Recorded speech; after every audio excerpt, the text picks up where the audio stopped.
you bleed green? Are you an ultimate Eagles football fan? Well, you're in the right place. Ready?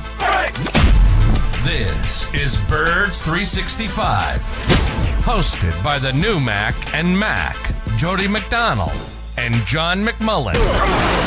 Here we go! Who collectively have covered and talked about more than 50 plus years of Eagles football. Kick off your day with Birds 365. You'll get debate. We love to argue. You'll get the real story from inside the locker room. And you'll hear from some of the great football minds from around the region. You're about to become an Eagles insider. Get in the game. Join Jody Mack and Johnny Mack and join the football community that flocks to Birds 365.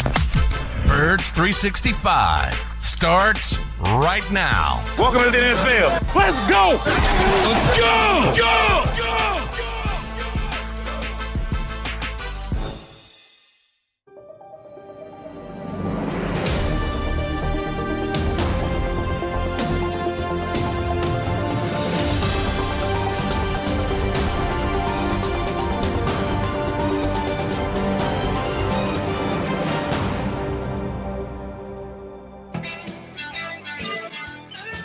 And welcome to an undefeated Monday here on Birds 365, the one and only undefeated team in the National Football League of the hometown Philadelphia Eagles. And we're here to break down what went down yesterday at a soaking, soggy Lincoln Financial Field. John McMullen looks sufficiently dried out. Are you all dried out, J-Mac? Just barely. Boy, man. Oof. You know, that came up and hit, earlier in the week, they were saying, it'll be bad on Saturday. It'll be in and out on Sunday, some lulls. No, that was awful. And the Eagles handled it much better than Jacksonville. So you have to give them credit. Went back to the running game. One thing I say about Nick Sirianni, and the biggest thing, I say it all the time on this show, the biggest thing I like about him as a coach, he's going to do whatever it takes to win on that particular game day. A lot of people say that. A lot of people don't subscribe to it. He legitimately says, I'm going to do what it takes to win on this particular game day. And I was talking on the pregame show with Seth Joyner here on the JAKIB Sports YouTube channel, 6abc.com as well. And he was saying he doesn't know if Miles Sanders will touch it more than 15, 16, 17 times. I said, if they need him to win the game, they'll use him on a. Now, normally Seth is correct. They want to keep him at that level to try to get him through 17 games. Right. But, they didn't show a monsoon showing up. They needed him for a career high 27 carries. Bang. That's what happens. Flat out pounded him. I gave him one of my game balls on my CBS Sports radio show. We give out 3 every single week. He's one of the top players in the National Football League yesterday. And yes, you are dead on right that Nick Sirianni on any given day not only says it, but puts it into practice. He's going to do what he has to do to win. That's from his side, and certainly he did a great job yesterday. But the players came up big as well. They checked the box yesterday, John. When you get off to a 3-0 start, we here on Birds 365 have been known to nitpick a little bit. How do you find fault after a 3-0 start? Well, we do. There wasn't all that much to nitpick yesterday. And even with the fact that Jalen Hurts threw a tipped pick six yesterday, A.J. Brown might have made a half-hearted effort at a tackle. They fell behind 14-0 before the first quarter was out. They had not come back in a game all year. They had not shown yet that if they fell behind, they could deal with the adversity that was. That was certainly not Nick Sirianni's game plan. But when it presents itself, you prove that you can handle it. And that's exactly what the Eagles did yesterday. They persevered. They did not lose their focus. They went 29 unanswered points, which is always a very good thing. They just keep checking boxes, Johnny Mac. Yeah, they do. It was an impressive performance, and you're right. I mean, it was going to be ugly, but I asked Nick about that post game. You never want to be behind. That's never the plan. Sure. You never want to face adversity, but you're going to face adversity sometime during the NFL season, and you want to see how your team responds. And they responded. I mean, I had this argument with Ed Kratz and Martin and Martin Frank and Groats. Bob Groats is going to be on the show tomorrow morning. To me, the biggest play of the game, they're down 14-0. 14-0. Jacksonville has a 4th and 3 from the Eagles 34. And Doug's trying to put his foot on their throat and say, let's end this game right now. Let's convert. Let's go and score. And at 21-0, then you're really behind the 8 ball unless you're Patrick Mahomes playing the Houston Texans. But, and it was an unforced error. So I'm not even trying to say Trevor Lawrence handled the weather really, really. I was really disappointed in him and the way he handled. And that was an unforced error. But that to me really shifted the momentum of the game. The Eagles went down and scored. They eventually tied it and running the football. But no matter by hook or by crook how it started, they showed, they're down 2 touchdowns against a pretty good team. Now, again, I think they didn't handle the weather well. The quarterback didn't, let's be honest. Didn't handle the weather well. Then they got him a little bit rattled. But, yeah, anytime you're down 2 touchdowns in this league, and that's what we said about the Eagles. All right, they can play from the lead. They have a great offensive line. They can pound the football. They had another great 4-minute offense. They weren't able to finish it off this time, but nonetheless, Hassan Reddick made sort of the walk-off strip sack. That's always impressive when you can come back from 2 touchdowns, especially in that weather. And they didn't panic. And I asked Jalen Hurts, did you have to say something to the guys? And he said, no, that was the beauty of it. There was no come to Jesus moment. Everybody knew what they had to do, and they didn't panic. Another thing that I thought was impressive for the Eagles yesterday, and again, it falls under the same exact category of nowhere in the game plan you write down fall behind 14-0. No. You also do not write down in the game plan lose your star left tackle and your CB1, who's had a 2-interception game already this year, in Mailata and Slay both going down. Before you could blink in the game, they were both not only off the field, but back in the locker room being attended to. Next man up. That's it's Doug Peterson. You go back for it as far as you want with Eagles coaches. The fact that Dougie P was in the house makes you think of him, and the 2017 Super Bowl. That's the mantra of every single team across the National Football League has been forever. You have to have guys who come off your bench, who can hold down the fort, who keep the drop off to a minimal. They did that yesterday in both of those spots, J-Mac. Our buddy Zach Mack, not terrible, got off to a little bit of a slow start. Don't think he was ready to jump right in and be as big a contributor as he was. But over the course of the game, he got better. And Driscoll at left tackle, same thing. First couple plays, not quite ready. But after that, he was damn good. That's a really good sign.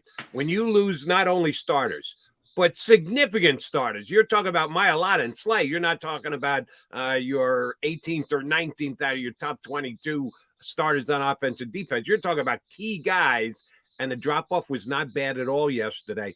Just another box check that, hey, deal with adversity. Adversity comes at you in several different waves. Yesterday, for the first time really this year in the regular season, it was injury-related. You didn't see that bad a drop-off, Johnny? No, you didn't. And I do think the weather kind of helped the Eagles there from the standpoint of, and I'll throw Avonte Maddox, who didn't play in the game, in there as well, and Josiah Scott coming in for him. Maybe if it were a nice, and Jody, you got a little blood dripping from him. Just wanted to let you know. But Josiah Scott coming in for Avonte Maddox, I was a little bit surprised. Well, I'm not surprised. I thought there were some different ways they could go, in the fact that Chauncey Gardner-Johnson, we talked about in the slot. Potentially they could start Kayvon Wallace. They just decided to go what you said, next man up.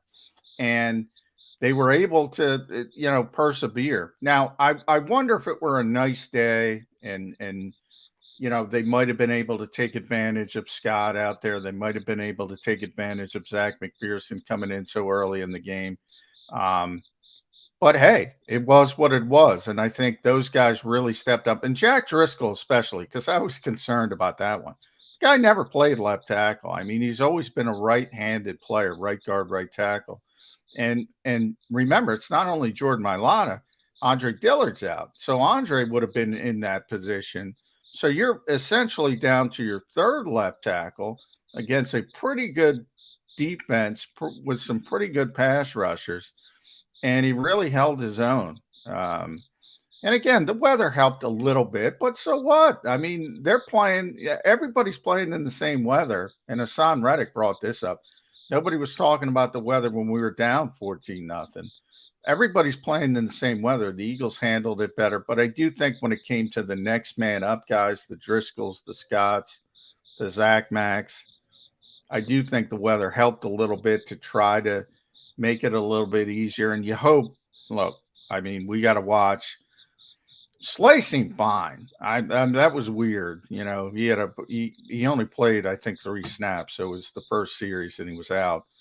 But he was, on the field post game. He was this happy, gregarious self in the locker room. So he's going to be fine. Jordan was trying to get back in the game as late as the third quarter. So I don't think it's terribly serious. Now, maybe we'll have to watch during the week. Maybe it could be a week or 2 or something of that nature, depending how difficult that injury is. Isaac Seumalo left late. And when we talked to Nick Sirianni, he had not talked to the trainers yet. So we'll get more information on that. So he had to leave as well. And Suo Peta came in. And boy, this game changed. They were down 14-7, Jody. And they had that 9-play drive, 8 runs of the 9. The other was a screen pass that Dallas Goedert. And it was Kelsey and Seumalo just blowing people off the ball. I mean, just blowing people off the ball. These holes are, we talked about Miles Sanders. Miles had a great game, but boy, it's easy to run behind this offensive line when they're clicking. Exactly where I was going next, Johnny Mac, because I want to give Driscoll credit. Filling in, not knowing he's going to play, playing on the opposite side of the line where he usually plays, all those things you attributed to him, which are dead on right. They owned the offensive line all day. Didn't matter who was in there. As you mentioned, Suo Peta came in, did the job late. But Kelsey and Lane and everyone else, they dominated. I don't want to take away from the great games that Miles had. And as you mentioned, most carries ever in a game for the Eagles. He was a workhorse, but there were some holes. And one of the knocks at Miles is every once in a while he likes to dance. He gets to a block and he makes the decision as to which way he's going to go. Sometimes he guesses right. Sometimes he guesses wrong. But if you have to dance, that usually means indecisiveness. He danced a couple of times yesterday, made the right decision, whether you're going inside or outside. When he had to make the decision, he made the right decision. But making the right decision, all has to be there. And, man, they opened up some holes for him yesterday. Yeah, they did. I mean, Nick said, and he always says, you run for 200 yards, the entire offensive line's getting game balls, and they were over 200 yards. Again, 210 against a team who was giving up 55 yards per game coming in. So small sample size, but number 1 in the NFL. That was the interesting thing. Jacksonville was number 1 in the NFL in turnover ratio, +7. Quarterback turned it over 5 times. They were first in run defense, 55 yards per game. Eagles ran for 210. That, there were some market corrections going on, so to speak, in that Lincoln Financial Field. And the Eagles can run the football against anyone.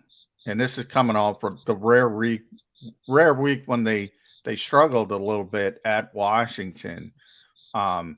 When they put their mind to it, they can run the football against anybody. And part of it is, I don't want to go too far with this, but I had this told to me it was really last year, 2021. Back in back in the day in college football, people used to hate playing Navy. Well, they still do. Georgia Tech, some of those teams that use the triple option, and the reason why is because you can't justify practicing for it because nobody else runs it. So you do it for 1 week. You look like a moron trying to defend it. Your head's on a swivel. Now, usually the really good teams eventually out talent. And if Navy ever gets behind, the game's over because they can't throw the football. But it drives them crazy. In the modern NFL, obviously it's not to that degree. But so few teams try to run the football consistently. It's all pass, pass, pass. Sometimes some can run it well. You have your Jonathan Taylor years, your Derrick Henry years. But nobody practices for it. We talk about it all the time, Jody. And then it shows up. Oh, go stop it. And you just get bowled over by the teams who can run the football. And that was, you're making your Georgia Tech Navy references. That's when teams actually practice and hit and tackle to the ground. That doesn't happen in the NFL anymore these days. Certainly not here in Philadelphia, but I'm sure not in Jacksonville either. So you're right. Teams aren't ready to stop the run when the Eagles come at them with their power run game, which is exactly what they did yesterday. So we're giving a lot of credit to the offense as well. We should. How about that defense? Fall behind 14-0. One of the touchdowns not on their resume. That came on a pick six. But Hassan Reddick came up big offseason signing, was going to be the guy to add that speed pass rusher on the outside, gave him the big bucks to come here. All right, he was part of the 7-sack game previously, but that was everybody on the defensive line jailbreaking at Carson Wentz. Oh, no, yesterday was his day. 2 sacks, 2 forced fumbles, 2 recoveries.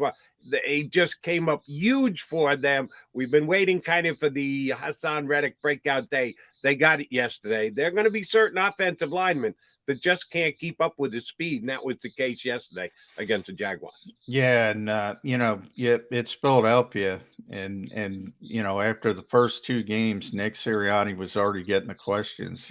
Hassan Reddick's got no sacks. Why can't Hassan Reddick get a sack? Everybody wants sacks, and Nick.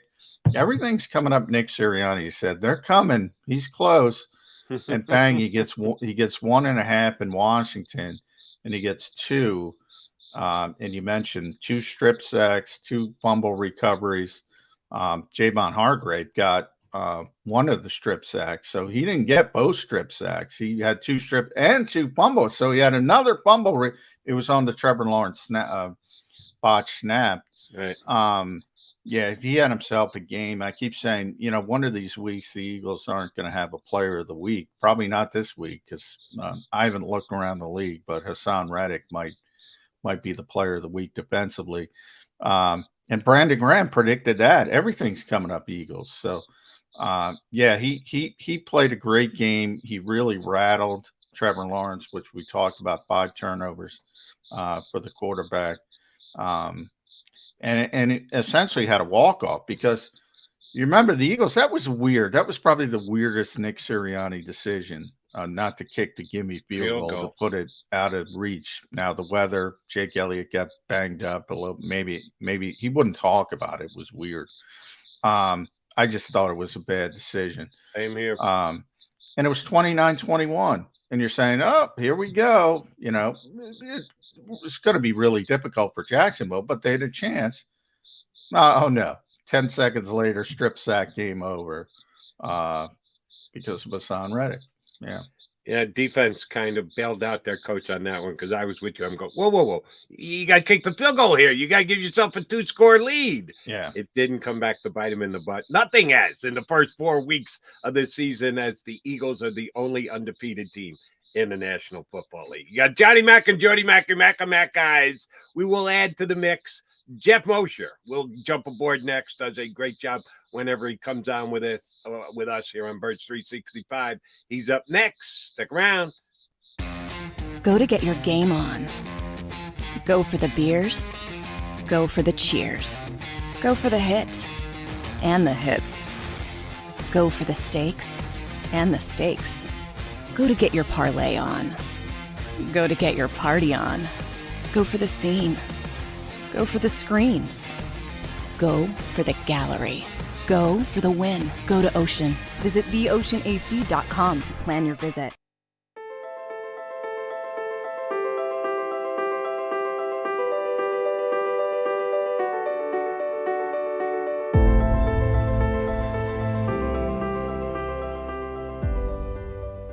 Jeff D'Ambrosio, Destination Downingtown's 5-day used car super sale. Jeff puts an end to high prices now. 5 days of the best car, truck, and SUV deals ever. Over 1,000 vehicles, every make and model.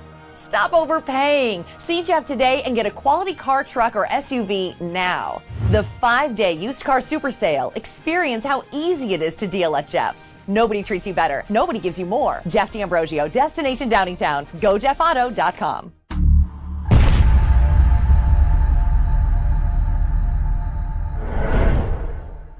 Score and save this football season on your car insurance. Before the next game, save up to 40% on your auto insurance policy. That's right, 40% savings. Call an Audible this season and contact the Del Val Insurance Group. They're an advocate for you, not an insurance company. That means they'll get you the right coverage and save you up to 40%. Call managing partners Fran or Jim of Del Val Insurance, 215-354-0122, or score and save at dvigi.com. dvigi.com. Hi everybody, my name's Jason Lombardi. I'm an inspector at DryTech. At DryTech we offer 3 major services, the first one being basement waterproofing. The second service we offer is foundation and structural repairs. And then the third service that we offer is mold remediation. If you feel you are having a waterproofing issue, give DryTech a call or check us out online.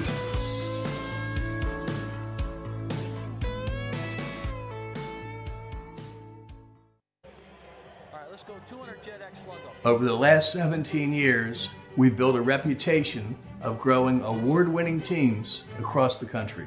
Staffing is not easy, but that's what we do every day, all day. The key to our success is storytelling, asking the right questions to find the right people. Hi, I'm Gary Kane, president of Kane Partners. We want to be your staffing partner.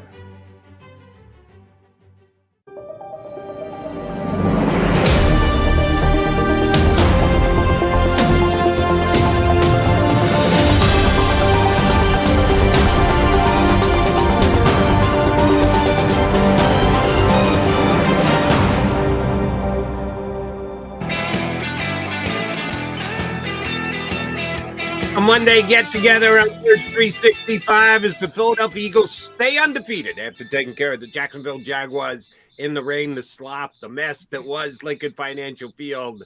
Doesn't matter because the Birds are 4-0 and the only undefeated team in the NFL. Here to help us break down how the Eagles have been able to become the best team in the National Football League. I'm saying that because I believe it and because the standings say it. Doesn't mean they're going to stay there, but that's what they're going to try and do. Here to give us the breakdown on how we've gotten to where we're at is Jeff Mosher from InsideTheBirds.com and the Inside the Birds podcast. You knew the Eagles were going to be the best team in the NFL 4 games in, right, Moshe? Of course. Absolutely.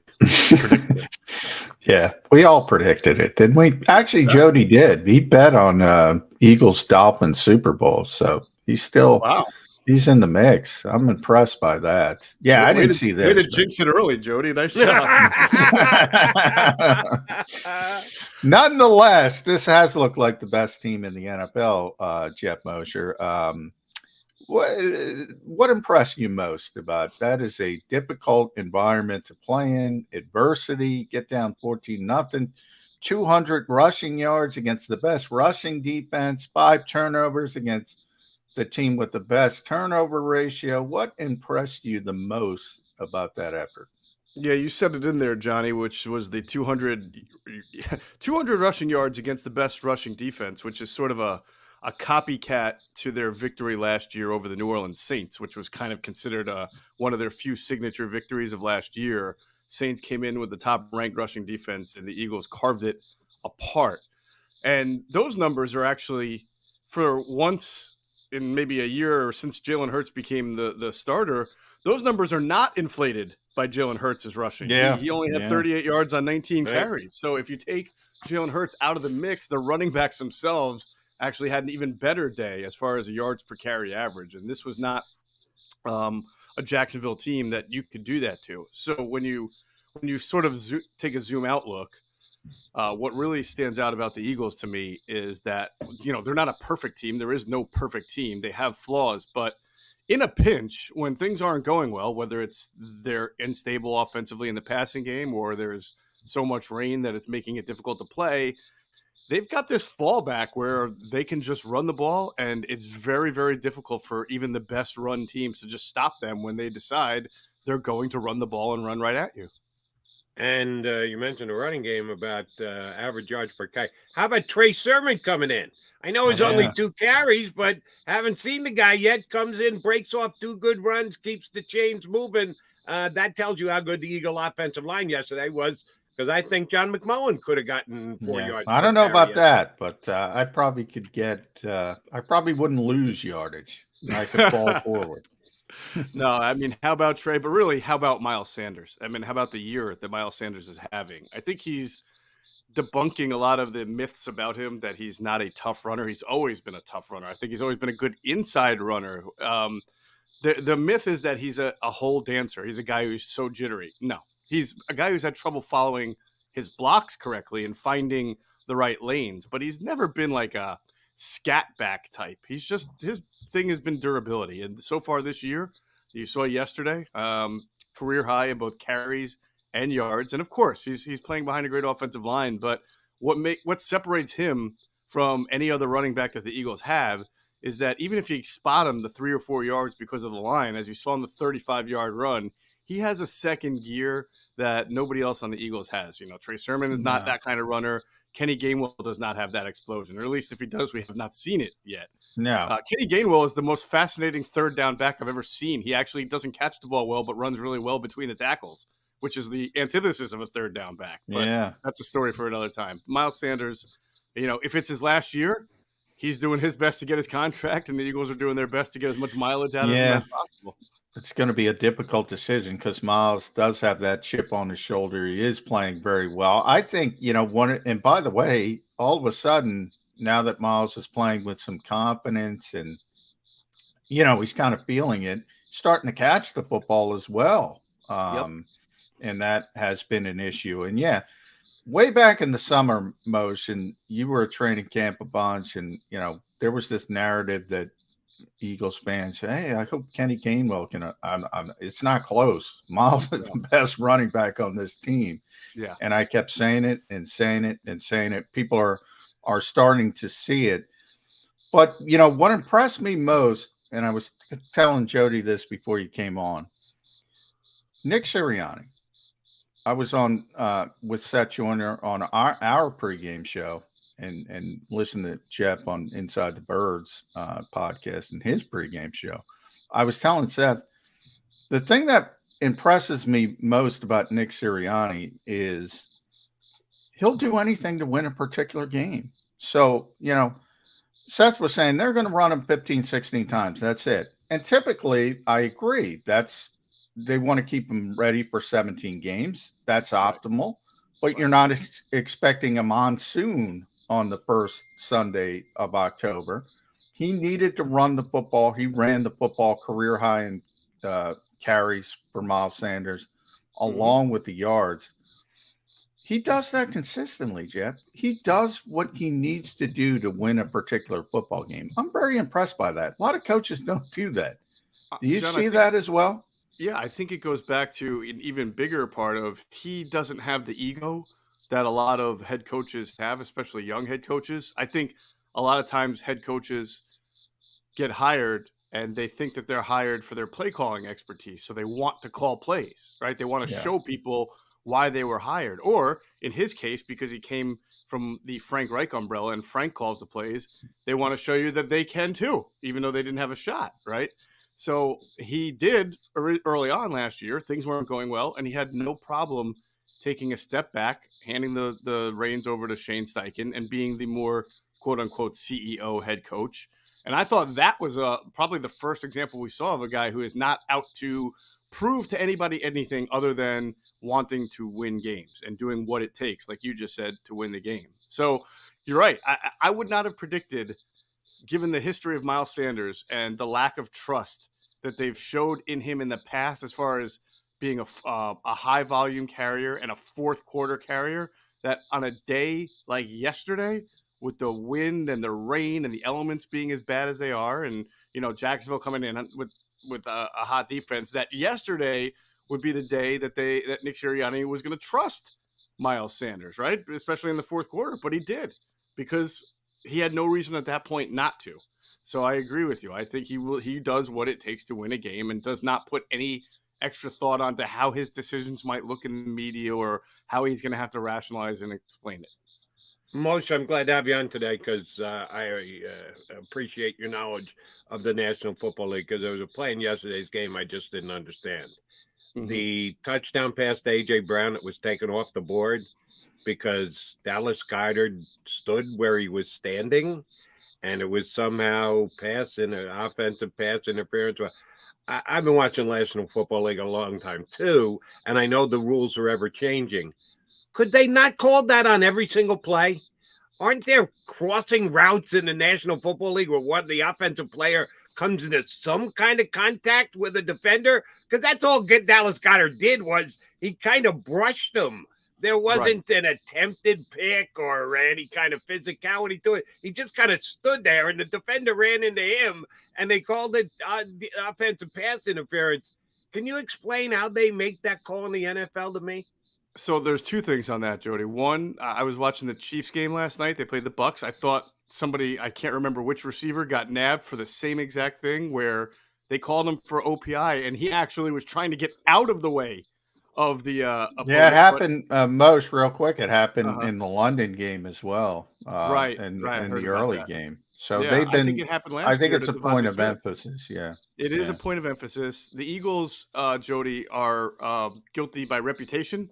So you saw week one, they ran a ton of RPOs. It's still the backbone of their offense. And then by week two, after the Lions did their little cut-ups and sent them to the NFL, all of a sudden, every time they ran an RPO, they were getting called for a legal man downfield, because the opponent from the week before sent them all the tapes. Hey, you got to watch this. You got to watch this. And once you get on the watch list, it's hard to get off the watch list. So this was an issue for them early last year too. The offensive pass interferences on rub routes and pick plays. So, and it's like holding. There's going to be times where you didn't hold, but you're a left tackle whose reputation is being grabby and something didn't go right, so they're going to flag you. And that's why that happens. Yeah, I agree with Moshe 100%. Reputation, man. The Eagles have that reputation, and it's going to be very difficult. Dallas had his hands up. You got to be savvy about those things, and you got to just kind of walk and the Eagles, and Nick has talked about it as well, and I give him credit. He hasn't complained about it. He said, for the most part, officials are calling it correctly. They just got to be a little bit more savvy about it. But Jeff, you hit the nail on the head. It's reputation at this point. They have a reputation that they do this, and people are paying more attention to it. Plus, it's a point of emphasis on top of that in the whole league, and they are calling it in a bunch of places. So, hey, they're 4-0, so they've been able to get through it. But that's what we do. We nitpick. So I want to nitpick a little bit more. I keep talking about special teams. It hasn't happened yet. Now, I give the Eagles credit for pulling the trigger on Britton Covey as the kick returner as well. Not that he's doing a great job, but Quez was he's not good at it, and he doesn't seem to like to do it. So I think that's a positive. Aaron Cepas, man, they keep losing this field position game. Sometimes it's the kickoffs. Yesterday it was the punts.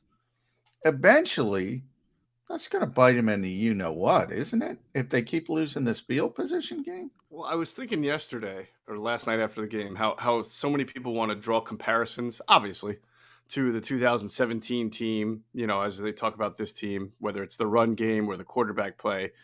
But if you want to do that, the one thing that sort of gets lost in the 2017 sauce is how good Donnie Jones was at punting and putting that ball inside the 10. I think he had set a record that year. Or in a 2-year span for how many punts he was putting inside the 10. And obviously field position became a huge part of the 2017 team and what they were able to do. And you're right, it's not – special teams in general is not a big part of this Eagles team. And the third phase is often forgotten until it rears its ugly head in a game that's close. So again, I could see the Eagles having a loss somewhere, and its special teams let them down, and it'll be complained about. But they like Aaron Siposs over the guy that they used to have punting, whose name escapes me. Is it Cam Johnston? Cam Johnston, yeah. Yeah. So if you remember Cam Johnston's last year, they had Jake Elliott had some issues kicking field goals that year. Holding.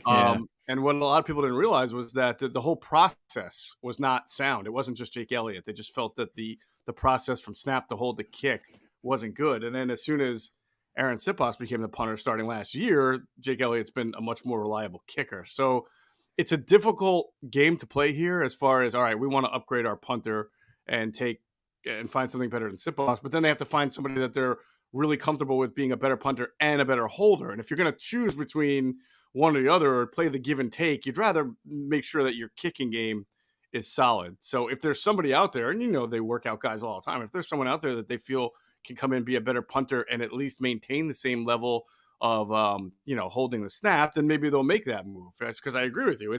It sticks out right now that it's not a good part. Everything else seems like a fine-tuned machine except for special teams at the moment. We love nitpicking, so I might as well nitpick with someone other than the Eagles, and that's our friend at Pro Football Focus. Their cornerback ratings coming into the week, they had Slay as number 3 or 4 in the league. They had their slot corner they didn't end up missing Maddox as much as I thought they would yesterday. They had him top 10. And they had Bradbury way down in the late 20s, like almost 30th cornerback rating in the league. And That's still pretty good, though. That's still pretty good as a whole. Good point. Still probably upper third. Yeah. Okay. I just think he's been better than that. And his perfectly timed interception yesterday was on point. I keep blaming the missed tackle in the first game against Detroit when he whiffed against DeAndre Swift, as them holding that against him as badly as it did. How good has Bradbury played in your eyes, Jeff? I think he's been good. I find very few faults with what he's done. I don't know how. I try not to even discuss PFF, not out of any disrespect, but I don't know how they make their grades. So I don't think anybody knows. I'll never forget the day Aaron Rodgers threw 5 touchdown passes, and they gave the guy like a 23.7 rating on a Monday night. That was like 8 years ago.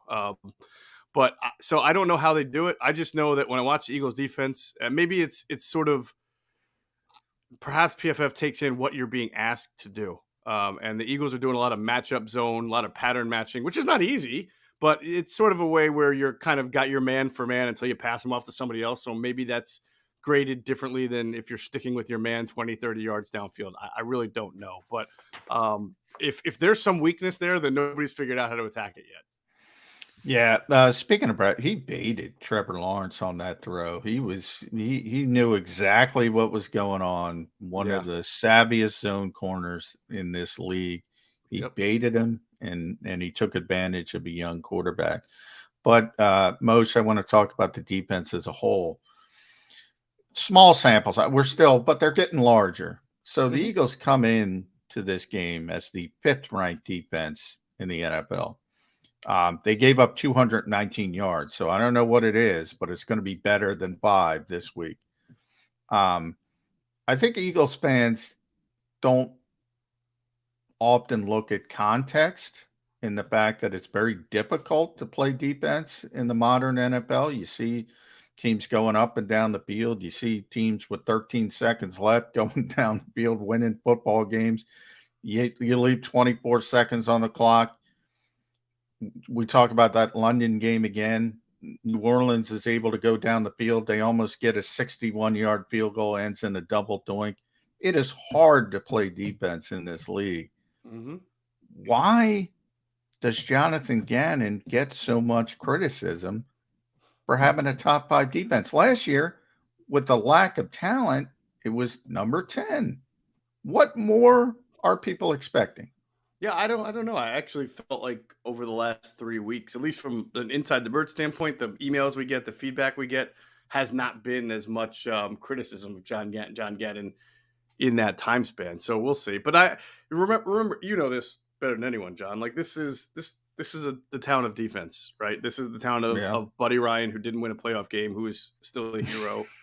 This is the town of Brian Dawkins. So you can't just be a good defense and get a lot of respect. I mean, you can't get off to a bad start like Jonathan Gannon did last year and just overcome that reputation with a snap of your finger. So, I know that – and the weird thing is they're not blitzing a ton, but they are blitzing more than last year. So you would think that would satisfy some people. But if the one thing I'll say is about their defense, as good as it's been, it's really helped out by the offense, because the offense right now is a ball control offense. It's a offense that in the second quarter, especially, I think it scored 80 points now. So in 4 weeks, the Eagles had gone into the halftime, usually with the lead and with a hot hand, and gotten the ball back in the third quarter. And that has made opponents feel like they have to pass against the Eagles to get back into games because they're down. Because I do think if the Eagles run into a team, and there are some coming on the schedule. Dallas likes to run regardless. Indianapolis will run with Jonathan Taylor. Tennessee will run with Derrick Henry. So if there is a team that can kind of hang with them for the first half and run the ball and devote to run, we've seen that the Eagles are built to stop the pass more than stopping the run. They're small on the back end. So it'll be interesting to see if they can kind of hold up their end of the bargain against one of those teams that does devote to the run. But again, that team that does devote to the run has to be able to stop the Eagles offense first so that the game isn't out of hand. All right. Moshe mentioned the fact that the Cowboys will stick to the run, and they did yesterday. And they're 3-1, and the Giants are 3-1. The Eagles are 4-0. They're only one game up in the division. Should we have worries that the NFC least is anything but this year, that at least through 4 weeks, small sample size, it's one of the better divisions of football? One of the more successful divisions in football? Yeah, except if the season ended today, Moshe, there would be 3 teams in the playoffs from the NFC East. And by the way, the Eagles would also have the number 3 overall pick, but the season does not end today. No, that's incredible. All of that. Listen, I think that validates what a lot of us have said. We felt that the NFC East was going to be better.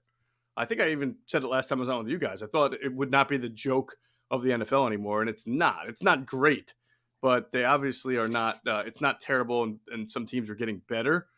One thing I said, I'm pat myself on the back. When Dak went down and everybody said the Cowboys were going to suck and the division's over, I said, I don't believe that for a second. I think their defense is one of the best in the NFL. I thought it was going to keep them in games. I didn't think they would be undefeated without Dak, but they're on a good trajectory.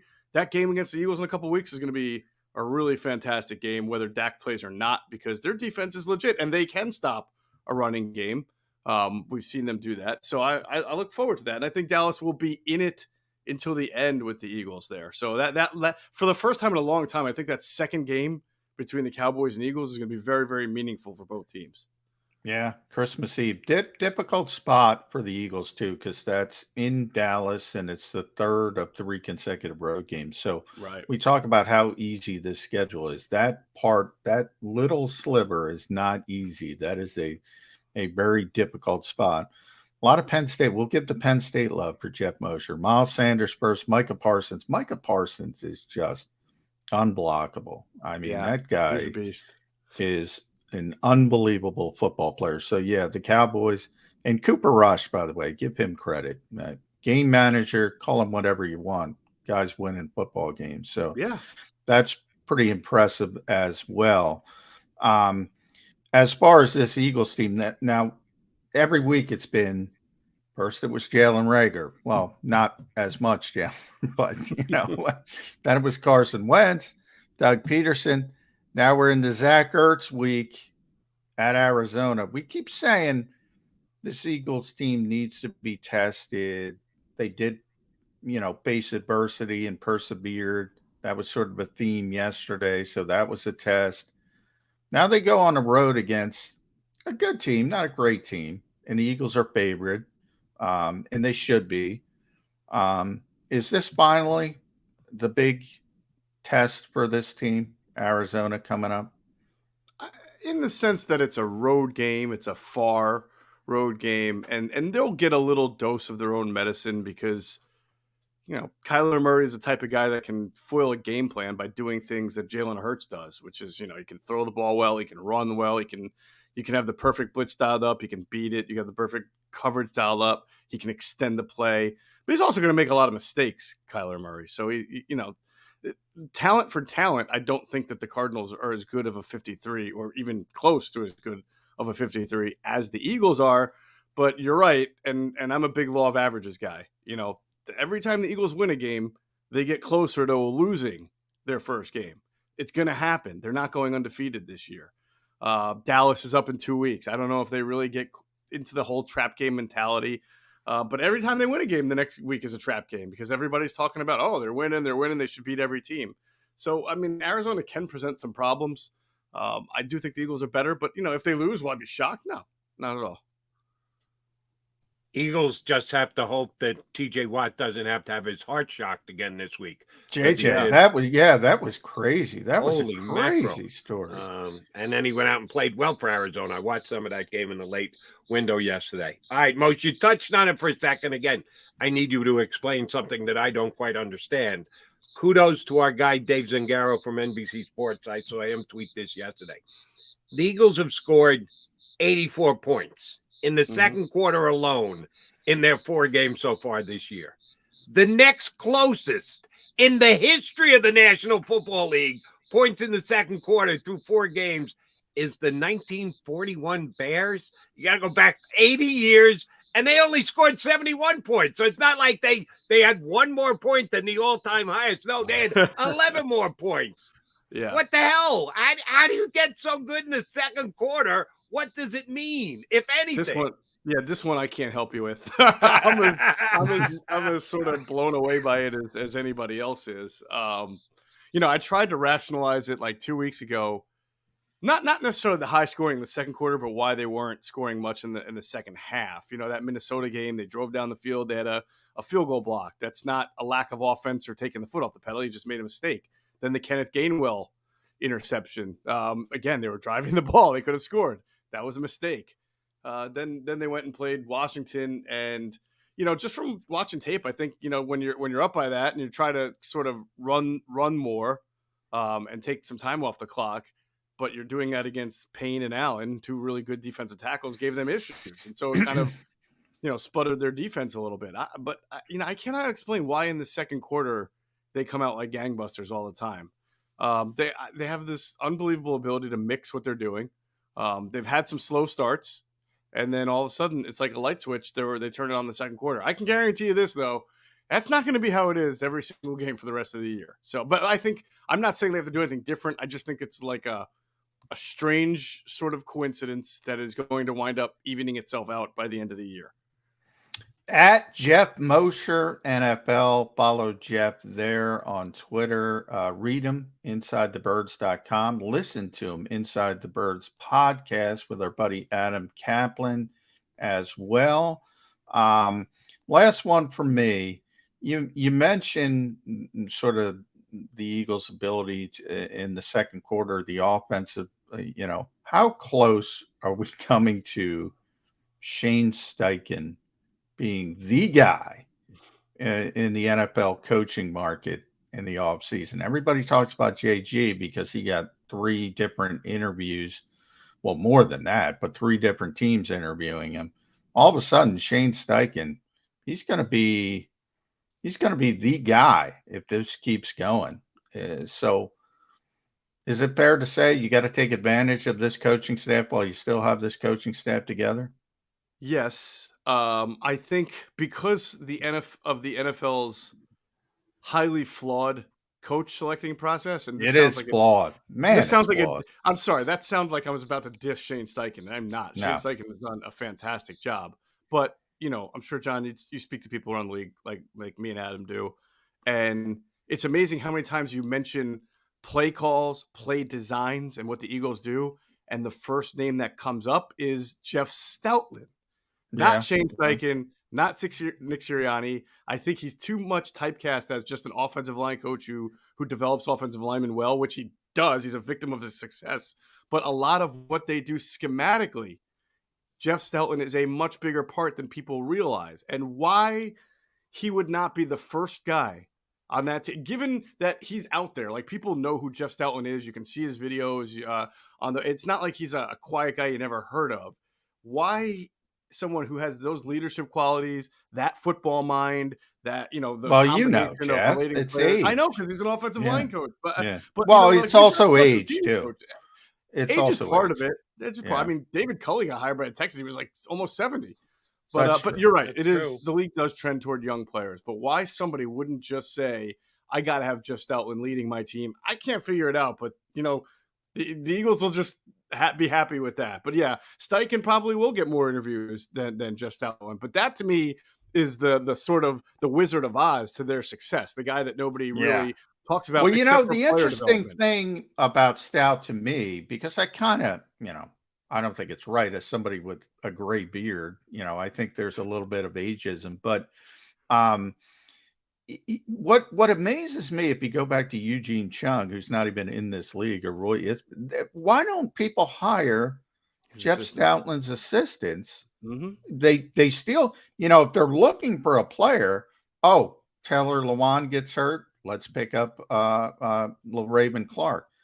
Detroit had a bunch of injuries, let's pick up Coyote Awasika. Last year or when Miami tried to pursue Opeta, they just go to Philadelphia and say, well, Stoutland's guys are going to at least know how to surface blocks and things like that. Yep. I'm amazed they don't hire as assistants and try to at least, that part to me is really confusing. I mean, they try to steal everybody else. They try to steal Howie's assistant. They have stolen Howie's assistants left, right, and center. But they have picked the Eagles front office apart during these last couple off season. You're right on that, Moshe. All right, I need your opinion on this. Real quick, you might also see Kevin Patullo's name surface, because a lot of people around the league know that Kevin is Nick's right-hand man in the passing game, and you've seen the Eagles be much more dynamic of a passer than Jalen Hurts this year. And he got a Chicago, I believe, interview this offseason. For their it might have been Green Bay or Chicago. One of those two. Right. Yeah. All right. Need your opinion on this, because I think my partner might be a little bit biased because he jumped on the San Francisco bandwagon before the year started. All right. I got that one. There's time. Rams 49ers tonight. Who should Eagle fans be rooting for if we want to separate ourselves from the rest of the NFC? Do you want to see San Francisco get buried at 2-1, at 1-3, or have them both sitting at 2-2 with a San Francisco win? Because 49ers have been able to beat the Rams during the regular season. Couldn't beat them in the biggest game last year, but they've kind of owned them in the regular season. How should Eagle rooting interests go tonight for the Monday Nighter? Are the 49ers favorites in that game? Yeah, 1.5. That's mind-boggling. I guess because of the history you just said. They beat them every time in the regular season. Yeah, they do. All right. Well, it's week 4. I mean, if you're looking that long term, yes, of course. Come on, Moshe, it's all about the Super Bowl. We got to put the rest of the NFC in our rearview mirror. Yeah, I would. For the Eagles fans out in Arizona, they're already booking their second trip to Arizona coming up. There you go. Yeah, I would say root for the 49ers. I have a whole lot of respect for them, but once they lost Trey Lance and had to go back to Jimmy Garoppolo, and they have a great defense, but I don't think that they're going to have the same magic that they had last year. I just don't. Most great stuff. Always a pleasure whenever you come on. Thank you much. Please check out the website, Inside the Birds, and the podcast with Adam Kaplan. Send our regards to Mr. Kaplan. Appreciate you jumping in early today.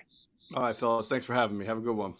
That is Jeff Mosher of Inside the Birds podcast and InsideTheBirds.com. All right, Johnny Mac coming back. Next hour, we will add our usual Monday guest. That would be Chris Franklin of NJ. Post-game Chris Franklin. I'm starting that. Post-game. Is that we're calling him? Yeah. Since we can't get game day Kratz on game day, we need post-game. Post-game Chris Franklin. Post-game Chris Franklin will be joining us in about 25 minutes from now, but we'll come back, continue to talk about the Eagles win over the Jags and 4-0 start, only undefeated team in the National Football League. Inside the Birds. The greatest fans on earth. It's a bold statement, but would you expect anything less from Philadelphia? 58 years of heartache creates a toughness, a grit, a resolve not found in most. Sure, our prayers were answered, but now that we've had a taste, we're looking for more. Pondley Hockey, official partner of the Philadelphia Eagles. Action News at 11 with Rick Williams. It's the team you trust to bring it all together. The stories that impact your community, a sports roundup for the locals, and the AccuWeather forecast you depend on. Action News at 11 with Rick Williams. Go to get your game on. Go for the beers. Go for the cheers. Go for the hit and the hits. Go for the stakes and the stakes. Go to get your parlay on. Go to get your party on. Go for the scene. Go for the screens. Go for the gallery. Go for the win. Go to Ocean. Visit theoceanac.com to plan your visit. Since 1977 at Rafferty Subaru, we have always been about our customers and the community. Early on, a safe and durable option, we've evolved to become the best overall brand according to Kelley Blue Book. Over the last 14 years, we've donated thousands of dollars through the Subaru Share the Love event and found homes for hundreds of pets. The Rafferty family is proud of our 45 years in business. This month, celebrate our anniversary with special financing on select models. Visit us and see why.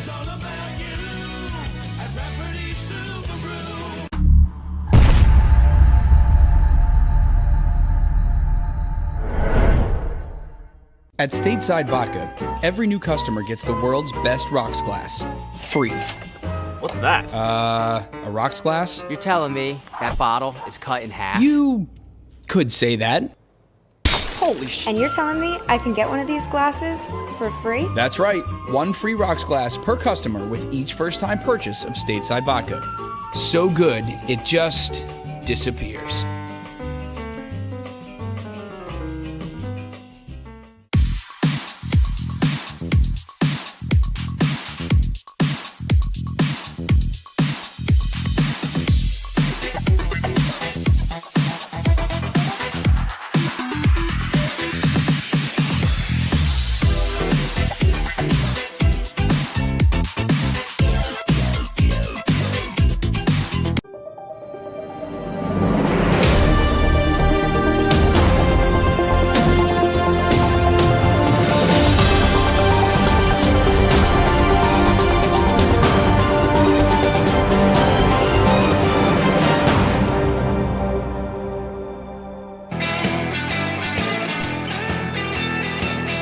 John McMullen and Jody McDonald here with you on Birds 365.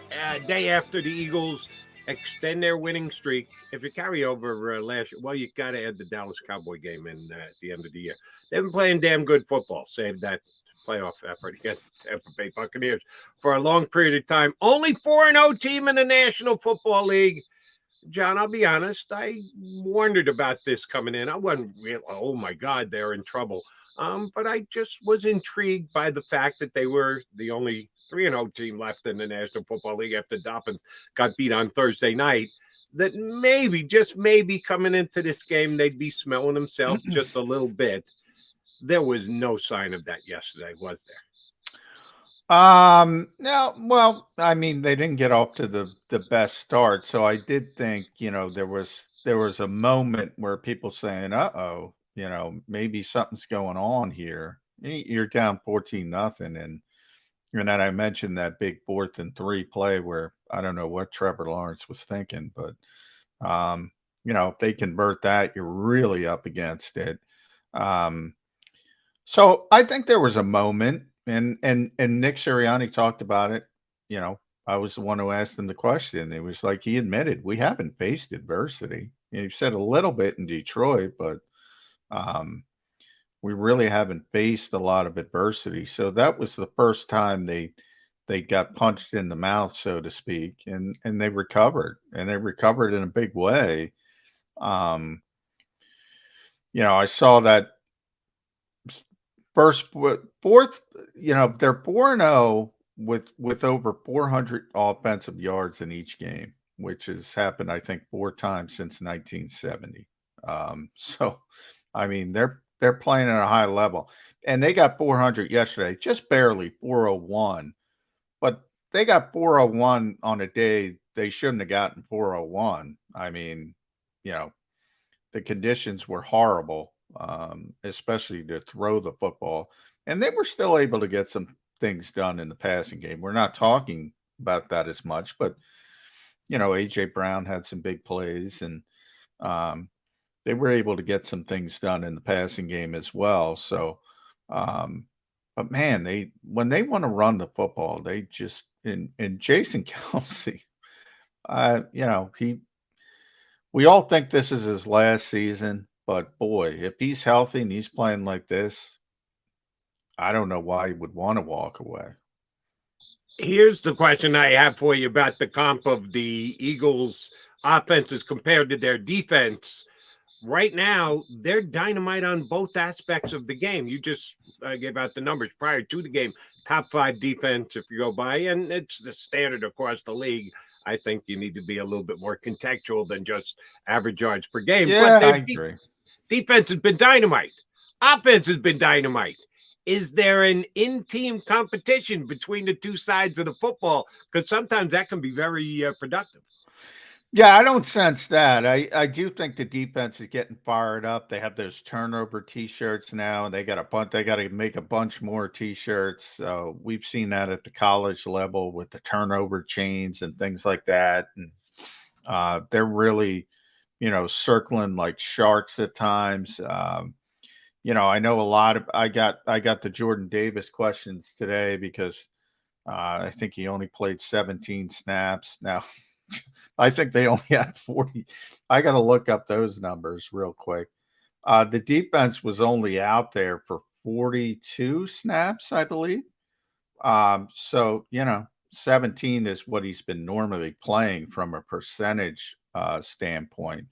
But I do think, and I go back, you and I discussed this back in the off season. I was concerned that, you know, people might not realize what Jordan Davis's impact is because it doesn't show up on the stat sheet a lot.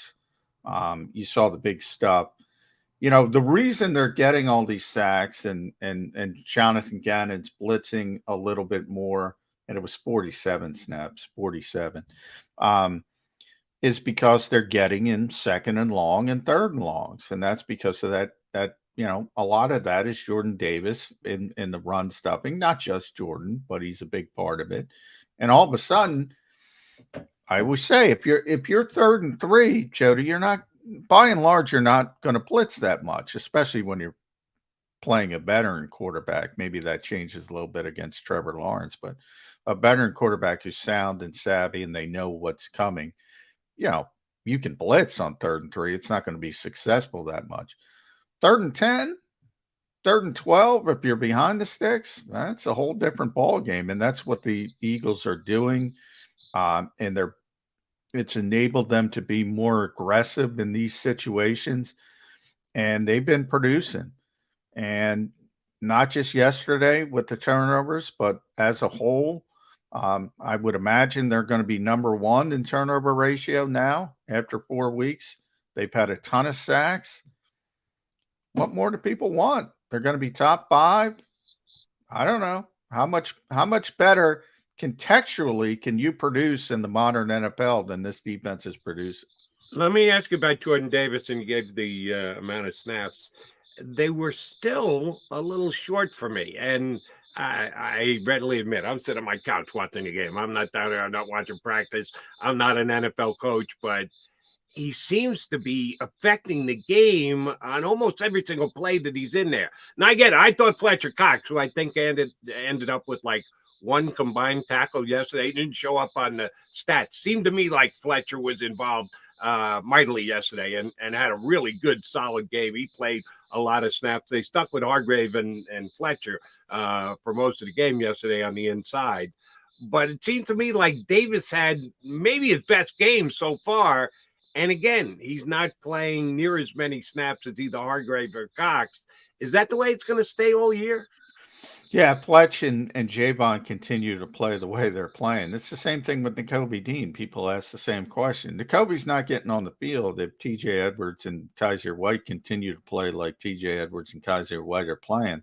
Now it's a little bit lesser with Jordan because he plays, but Fletcher and Javon are playing at a high level after week 1 at least. And if they continue to play. Now, the good as veteran players, post 30 players, maybe that doesn't sustain itself over 17 games. And then you have Jordan Davis sort of having this ramp up period. He played more than Milton Williams, which he typically doesn't do. Now, Milton was dealing with a bit of a knee injury, so maybe that affected it. And Marlon Tuipulotu as well. So he actually played more than those guys. Now the snaps aren't because they were only out there for 47. Davis was at 17, so 36%. Williams was at 13. Tuipulotu was at 12. So actually, from a contextual standpoint, he's playing a little bit more. He's going a little bit up. They just weren't on the field because they were so dominant offensively. That part of it's not a bad thing. But as long as Fletcher Cox and Javon Hargrave play like they're playing, yeah, this is a luxury. You can afford to let Jordan Davis, stick his toes in the pool before he dives in. Now, in a lot of other situations, where you don't have players like that, you got to throw a rookie in the deep end of the pool, and then you have the startup cost and they're probably, more mistakes but you live with it because you don't have anybody else. Right now, the Eagles are deep and they got veteran players performing. So it's the best of both worlds. Johnny Mac, this came down over the weekend, so I need your take on it. It's something that isn't immediately reflective of the Philadelphia Eagles, but it could come to it at some point. The whole Tua Tagovailoa thing from Thursday night. The follow-up from the Sunday before, went against Buffalo. After he got pushed to the ground, you could tell he hit his head, got up, tried to walk, stumbled badly. They took him back to the locker room, and then he came back out and played in a game. He gets cleared to play in a short week. Thursday night, hits his head again. The really disturbing video of him on the ground with his fingers. He couldn't even move. So there was a lot of fallout from that and people questioning the NFL, the Dolphins for even playing Tua Tagovailoa. Well, the NFL and the NFLPA reacted. The NFLPA fired the independent neurologist who cleared him to play, which was within their rights. That's how they do that. If it's a hiring by both the league and the NFLPA, then either side has the right to fire the individual. Oh, the NFLPA came out and immediately fired the guy. So the two sides met and came together with a pretty damn quick plan to change the way they're going to handle concussion protocol going forward. My head, Jody.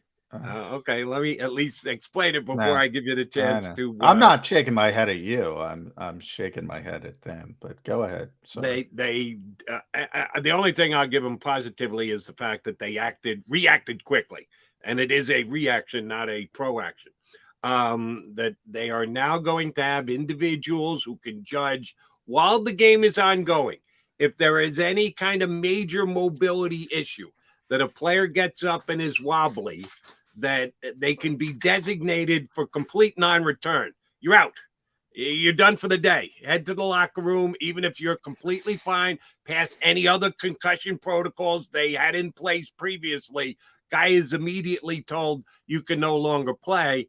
They are doing it for the protection of the player, at least on the NFL side. They're doing it on protection of themselves so they don't get sued for concussions thereafter. We know that's also in play. Johnny Mac, here's what I fear.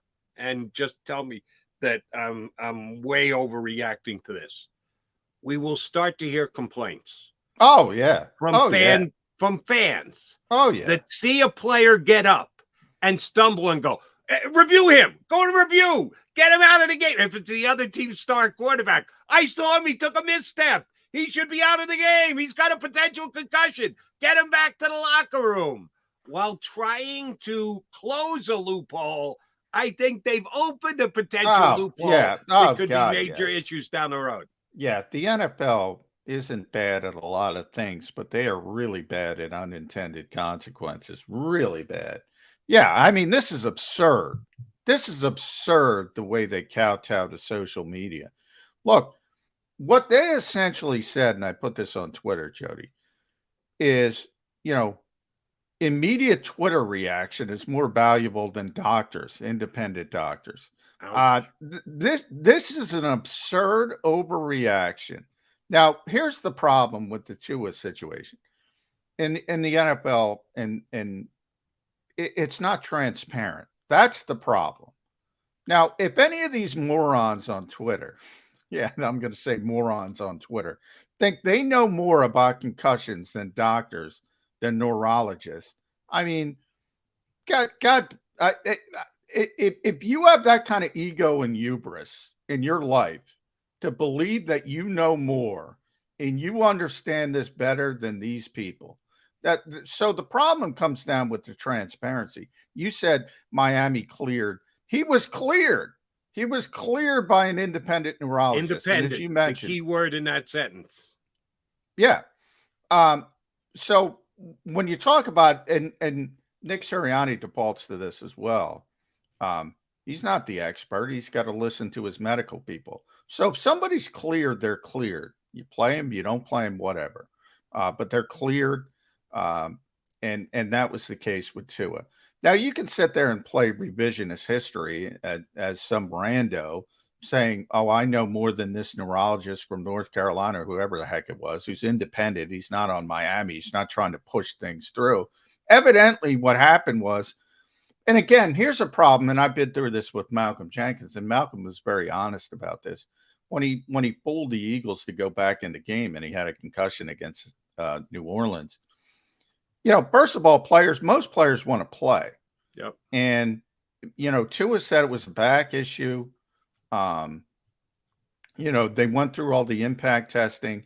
And that's another thing, by the way. Concussions are still a very new sort of science, and they don't have a concrete measuring stick. So they go through all this impact testing. Some people think it's valuable. Some people don't think it's valuable. But whatever, he passed it. Now you have this reaction. Now you hit the nail on the head from the NFL standpoint. From the NFL standpoint, it's just about protecting yourself from future liability. That's it. It's not about safety. It's not about anything other than that. From the NFLPA standpoint, they want to look like heroes in the court of public opinion. We're fighting for the health of players. And to their credit, that's what they get. But to kowtow to social media reaction, who know nothing about this issue, nothing, zero, maybe less than 0%, is an absurd policy to have. And you hit the nail on the head. This is Pandora's box because, hey, Eagles fans want to beat the Cowboys. Oh, Dak Prescott is wobbly. Yes. Cowboys fans want to beat the Eagles. Oh, Jalen Hurts is not getting up well. This is a bad shift in policy, Jay. And I have the statement that they released Saturday night, and I could read the whole thing. It'd take me a minute or two, but I'll just highlight what I think is the biggest part. Gross motor instability. That's what they're calling it. If it is viewed on the field, a player shows gross motor instability, then they would be a no-go for the remainder of the game. John McMullen, please define gross motor instability for me. Yeah, well, that's why. You don't know. I don't know. None of us know. What is gross? I've never heard that phrase I guess before. You point to the gross video. Motor instability. What is it? I guess you point to the video of Tua. But I did say, Patrick Johnson got a concussion. Kyron Johnson, potential concussion yesterday. I did say in the press conference, they're not coming back in. Not this week.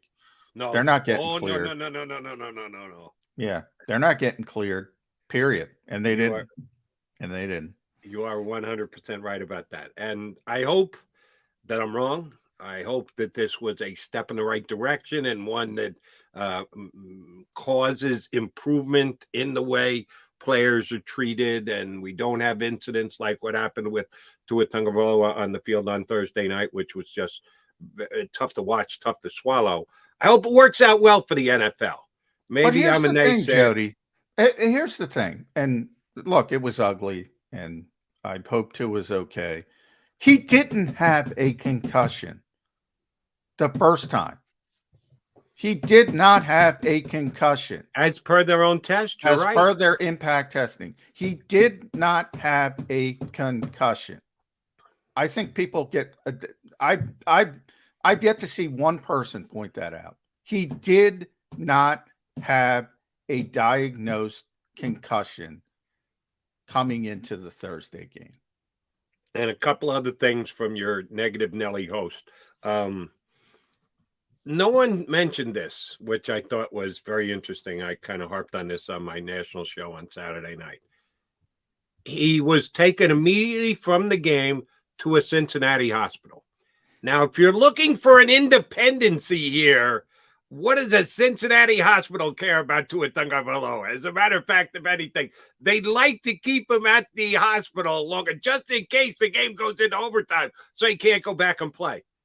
They released him to get back on a plane to fly back to Miami after the game, where it surely would have been more advantageous to say, Mr. Tagovailoa, we're going to put you in a hotel. We're going to put you in a hospital room. We're going to turn off the lights. We're going to leave you undisturbed for the next 12 hours because it can only help. That would have been the prudent thing to do if you're at Cincinnati Hospital. They tested him. Wow. They looked at him and they said, all right, you can go. We're going to throw a neck brace on you so you don't move too much. But yeah, go ahead, get back on a plane and fly back to Miami. So It wasn't like Tua was close to death. No, he hit his head. And he probably came back a little too early. It was very scary in the moment. It looks really scary. Yeah, and in the video, and that's why, Jody, people react to the video. But yeah, he was fine and able. But the kid from Georgia in London yesterday broke his ankle.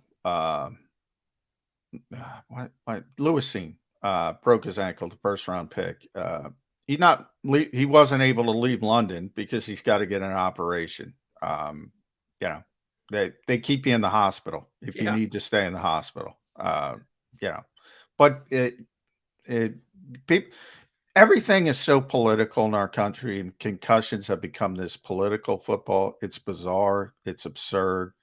Doctors are doctors. Independent doctors look, they make mistakes. One of my favorite jokes is there's never been an unsuccessful surgery in the history of mankind. Well, there has been. It's just always described as successful surgery. I'm not saying they don't make mistakes. I'm saying they know more than you. And I'm not talking to you, Jody, I'm talking to the average fan. And they don't give a hoot if Cincinnati's beating Miami. They're gonna take care of the patient the best way they can. Now, people can bring in, because they saw the Oliver Stone movie and James Woods playing the evil doctor, and the old NFL, the Wild Wild West, where you push players to play. You can point to that kind of stuff with team doctors. Independent doctors, they don't give a flying you know what. They don't care. And the other pushback I got when this story broke on Saturday night was, oh, it's Thursday night. That's the problem. They can't play games on Thursday. You can't have it's the evil owners of the National Football League teams who are Well, that I agree with, but for different reasons. I hate Thursday football. Well, you can hate it all you want, but I'll say this exactly what I said on Saturday night. If you put it to a vote of the NFL players, if you told them, listen, Thursday night generates, let's go with a small 3% of the overall revenue. You know, Amazon is paying millions, sneaking up on billions of dollars to have that property on Thursday nights. If everybody were to take a 3% across the board pay cut, we'll do away with Thursday nights. If you players are okay with making that much less, we as owners will be okay with making that. Let's just do away with Thursday night. Everybody take the pay cut. Do you know how many players would vote for it? Zero. Less than 5%. would say, I'm not playing. Yeah, you're probably right. Maybe one or two would, because they're trying to. Yeah, look, nobody knows about Thursday and injuries. Nobody knows about injuries in general. They like to pretend they do. I talk it all the time with you. They don't know.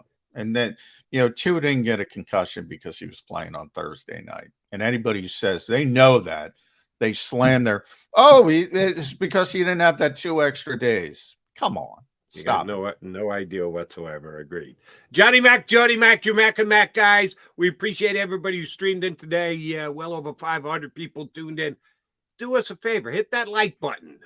Yours truly, Johnny Mac, Jody Mac, need a little love. Like, share, and subscribe to us right here on Birds 365. Hey, your liking the show could continue the Eagles' undefeated season. I'm putting it on you guys. True. You need to like this show if you want to see the Eagles stay undefeated. We'll come back. We got post-game Chris Franklin smiling in the green room, and unfortunately, because it's never going to stop raining ever again, I assume Chris is indoors, so we don't get to hear the birds today. No birds today. The birds will have to be the Philadelphia Eagles that we talk about. The undefeated Philadelphia Eagles. Coming back, Chris Franklin with Mac and Mac here on Birds 365. The greatest fans on earth. It's a bold statement, but would you expect anything less from Philadelphia? 58 years of heartache creates a toughness, a grit, a resolve not found in most. Sure, our prayers were answered, but now that we've had a taste, we're looking for more. Pondley Hockey, official partner of the Philadelphia Eagles. Action News at 11 with Rick Williams. It's the team you trust to bring it all together. The stories that impact your community. A sports roundup for the locals. And the AccuWeather forecast you depend on. Action News at 11 with Rick Williams. Go to get your game on. Go for the beers. Go for the cheers. Go for the hit and the hits. Go for the stakes and the stakes. Go to get your parlay on. Go to get your party on. Go for the scene. Go for the screens. Go for the gallery. Go for the win. Go to Ocean. Visit theoceanac.com to plan your visit. Since 1977 at Rafferty Subaru, we have always been about our customers and the community. Early on, a safe and durable option, we've evolved to become the best overall brand according to Kelley Blue Book. Over the last 14 years, we've donated thousands of dollars through the Subaru Share the Love event and found homes for hundreds of pets. The Rafferty family is proud of our 45 years in business. This month, celebrate our anniversary with special financing on select models. Visit us and see why.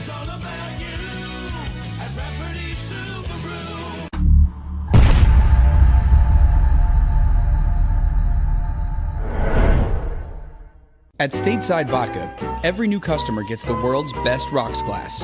Free. What's that? A rocks glass? You're telling me that bottle is cut in half? You could say that. Holy shit. And you're telling me I can get one of these glasses for free? That's right. One free rocks glass per customer with each first-time purchase of Stateside Vodka. So good, it just disappears.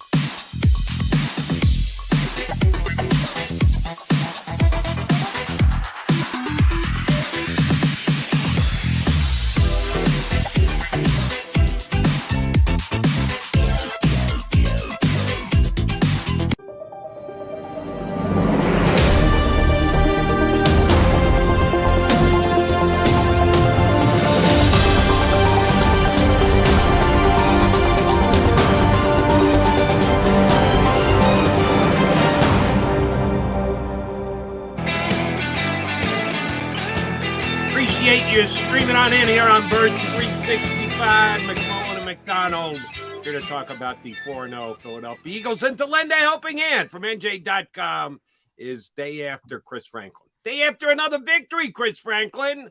Was it ever in doubt in your mind? You're sitting there yesterday next to McMullen, or on the complete opposite side of the press box if you're smart. And they're down 14-0 before you could blink. Chris has got enough room. Yeah. Did you utter the phrase "uh-oh" at any time yesterday?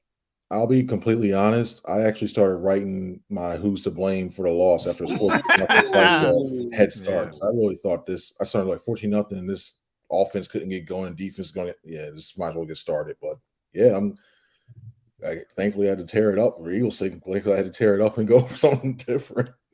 Yeah, that 4th and 3, Chris, at the Eagles 34 when Trevor Lawrence unforced error, really just flushing out. That was to me the turning point of the game. They were teetering on the brink. And Nick kind of talked about it after the game. You never plan, say, hey, we want to get down 14-0 based on adversity. But it's nice when you face that adversity and are able to recover and come back. It was pretty impressive. I mean, that was a good team coming in here. I think the weather helped. Lawrence didn't handle it well. But what was your most impressive part? The running game, the ability to take the football away? What stood out to you most?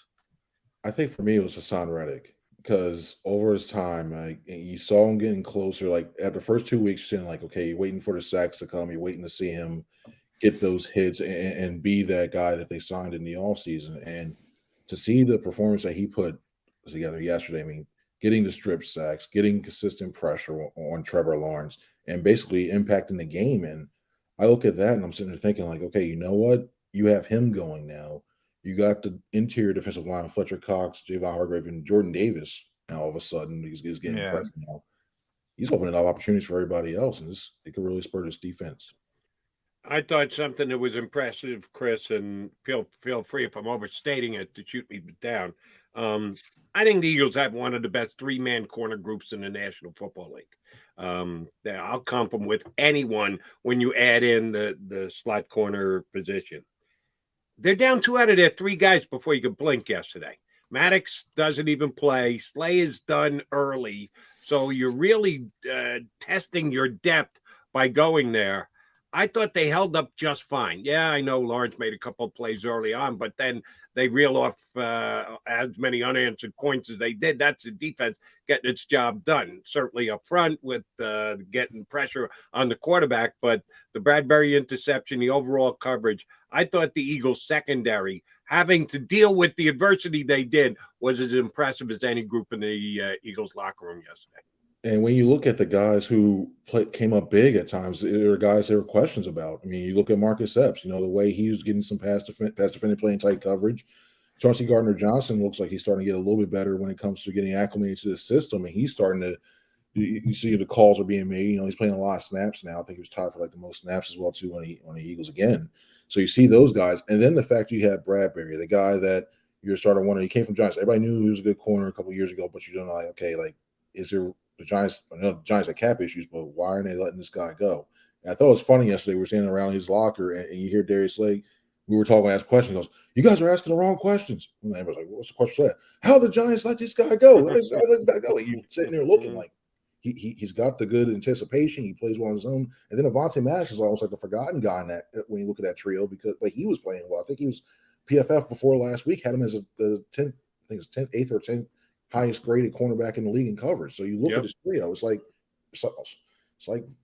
Bobby Taylor, Vincent, and Al Harris all over again in a way. Yeah, it has been an impressive group, and James really baited Trevor Lawrence on that interception. I mean, he really showed that veteran savvy there.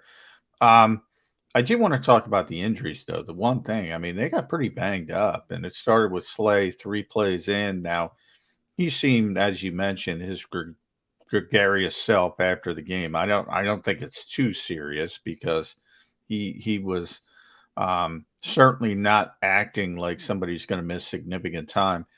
Jordan Mailata was still trying to get back out there in the third quarter, but we'll have to see. Isaac Seumalo left late. That's a concern, obviously, coming off of last year. Any concern overall about these issues? The Eagles were able to overcome, as Jody mentioned. You talk about Avonte Maddox. and Jack Driscoll playing left tackle. But I think the weather helped there, to be honest, because if that was pristine conditions, I think it changes, maybe the complexion of the game a little bit. So you give Josiah Scott credit, Jack Driscoll credit, but I don't know. I don't know if I'd be comfortable in a pristine like Arizona this week with Josiah Scott against that offense. I don't know.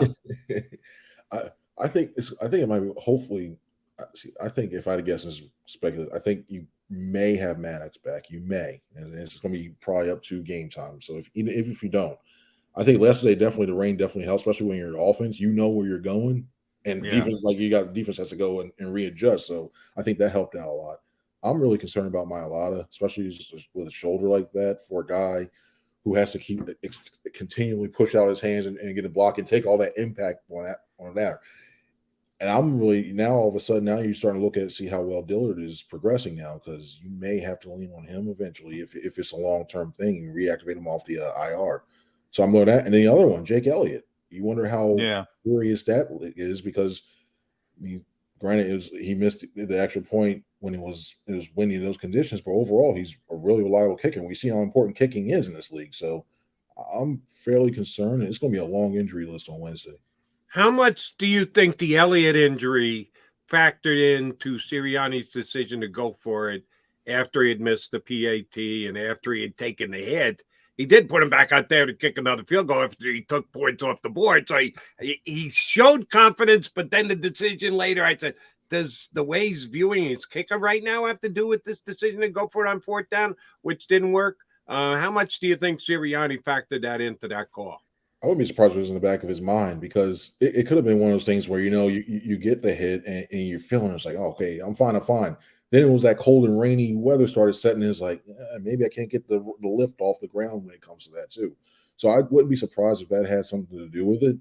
And I think he has some faith in his offense. I mean, they were still running the ball pretty effectively too, and he wanted to go ahead and have confidence in that. And I mean, look, I thought after he got roughed, and I was like, all right, cool. Maybe this is probably the way to get that touchdown. And then they get a touchdown after that, but they had to settle a field goal. And the way he got that out, I gotta give credit. I mean, kickers get the rap. Some of them aren't the most toughest guys when you see it, but now you got a tackler and Siposs, and now you got Elliott, gutting that thing out. I think the Eagles are all right, at least in the toughness aspect of it. Yeah, that was a strange decision, though. And Chris and Nick really didn't want to talk about it after the game. I mean, if they kick it, and it's pretty easy field goal at that point, game's over. And they give it back to Jacksonville down 8 points, so it's a one-possession game. And you're saying, and here comes Hassan Reddick. 10 seconds later, it's essentially a walk-off win. But that one was a little bit strange. Did these teams, because if you think about Doug Peterson, he was at the forefront of this new age of aggressiveness, and he did it again, as I mentioned, at 4th and 3 when it was 14-0, and it blew up on him. Now, it didn't blow up on Nick Sirianni. Do these teams get too over aggressive? Certainly Brandon Staley does, but do you think Nick Sirianni's getting to the point where, all right, look at the game situation, take the win, take the 2 possessions? Why? What is the positive? Even if you what's I guess confidence? What's the positive of going for that? Well, I think a lot of it had to do with the weather. I think he's still very conservative. I really think he's one of those guys that wants to not put his offense in the bad position, because offensive guy, because basically when it comes to the whole ebb and flow of the whole field position thing, I think the weather definitely played a role in that. And I think he was like, you know what, in certain aspects, I want to get in. I think early on, especially that first one from his own 30, I think he just he had confidence in his lines. Like, I just want to get things going. That was Brandon Staley. That from his own 30. Woo. That's the first time we talked about that. Yeah, that was gutsy. Not as gutsy when you have Jalen Hurts, but gutsy. The same thing. Like, what is he doing? But then it's like, all right, looking back a day later, I'm like, all right, it wasn't that the line was okay. You figured you had an advantage there, but I didn't think I'd ever see the day that Nick Sirianni would go from his own 30, and it's not the fourth quarter. Like, it is he's still conservative. But I think it was more about the situation, the weather, and everything else like that. Another good sign, Mr. Franklin, is we've had you on for 15 minutes. We had Jeff Mosher on earlier for a solid half hour. I think Jalen Hurts was mentioned in passing maybe once. The NFL has become such a quarterback league. It's all a quarterback, the quarterback, the quarterback.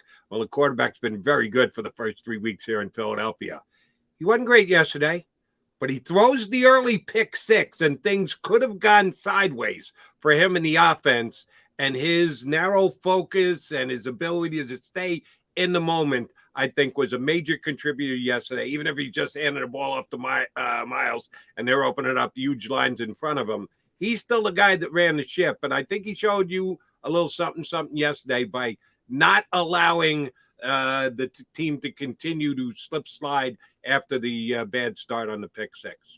Yeah, and for most of the season, when you look at Jalen Hurts, and I'm looking at his decision making and his ability to just like that pull that trigger when he saw something to go with it, he's been able to do it. And then I saw that he double clutched. If he threw it when he initially wanted to, I still wouldn't throw it that close with double coverage over that side. But if he threw it where he had to, he had a better chance of either completing or being bad down instead of double pumping. And next thing you know, he's trying to become a linebacker, which you don't want to see him do that. But overall, I thought when you look at the way he's stuck with it, that's the one thing. When you look at his demeanor, he seems like he's on phase. You can tell him, hey, your house on fire. All right, where's the water? Call the fire department. We'll be good. So he was able to just continue to do that over and over again. And I think it's one of the things that I think the offense kind of felt about. I thought it was pretty telling. I think it was, I don't know if it was him. I think it may have been him, but it says, like, we didn't have to say anything. We know it was understood and just go from there. And that's an element you want to see from a guy, especially with the way this team is trending early on, 4-0. It's more often than not, they're probably in the playoffs. So you want to see a guy in the postseason, you see something goes, them go down early. You want to see a guy that's not fazed by the moment and continue to bring them in the right direction. All right, let's talk game balls. Chris Franklin, because the Eagles had to give out 8 of them. I think Nick said to the offensive line, anytime they get to 200 yards rushing, he's given the offensive line game balls. They deserved it yesterday, man. 14-7 after the Eagles scored. They had that 9-play drive. 8 were runs. 1 was a screen to Dallas Goedert. And Jason Kelce and Isaac Seumalo specifically were just blowing people off the line. And Miles Sanders had a career day. Great day for him. But, man, those were some big holes. And he was reading them correctly. How good is this team's rushing attack? And is it so unique that they should play it up more? In other words, I talked about this with Jody in the first hour. There are very few teams in this league that run the football consistently. A couple, Tennessee, with Derrick Henry. But even that's a little bit different. The Eagles have this because of Jeff Stoutland, his ability to coordinate that running game and scheme it up. They're so unique. Like, everybody seems surprised when they see these blocking combinations. In a weird way, do the Eagles not use it enough? I think they do. I think when you look at what they have now, I think last year I thought they should have used it a lot more early on, because I thought they would have done a lot better, because I didn't think they had the weapons and able to move the ball down the field effectively through the air. Now, when that you have like your A.J. Brown and everybody else is another year in the system, I think now you can start to go like that 60-40 a little bit. But when you look at the way this line has blocking the aggressiveness, and you mentioned Isaac and Kelce. Kelce was just going to get into the second level. Unbelievable. It was crazy. And another guy I really liked on yesterday was Landon Dickerson, that nastiness he was showing. I mean, he was having fun just pushing people around, and you see that. And to me, the mark of a really good running team is when the defense knows it's 3rd and 3, and you have to stop on 4th and 3, whatever, and you just continue to run them down there. You basically take their heart at that moment. Yeah. And you do that, you impose your will on that. That's how you know you got something going on there. And I think when you look at the guys they have there, Stoutland's done a really good job. It seems like it's almost like a plug and play. It seems like you look like Sua, Petta, and okay, he's looking all right that way. It is plug and play with the running game. Now, sometimes guys like Sua have issues in pass protection, but with the running game, and Brian Baldinger just put up some of his clips, as he always does. He's got Lane Johnson clips on Trayvon Walker, Trayvon Walker is extremely, extremely talented. And that's what everybody looks for, right, Chris, in the NFL? They look for these super athletes. And then all of a sudden, the super athlete gets up. Oh, here's Lane Johnson. All right, that's over. That's done. He gets his hands on him. This offensive line, I can't give them enough flowers today. I mean, I'm shutting down the flower shop. It is, especially from the run blocking aspect. It's amazing what this group does, and it all starts with Jeff Stout.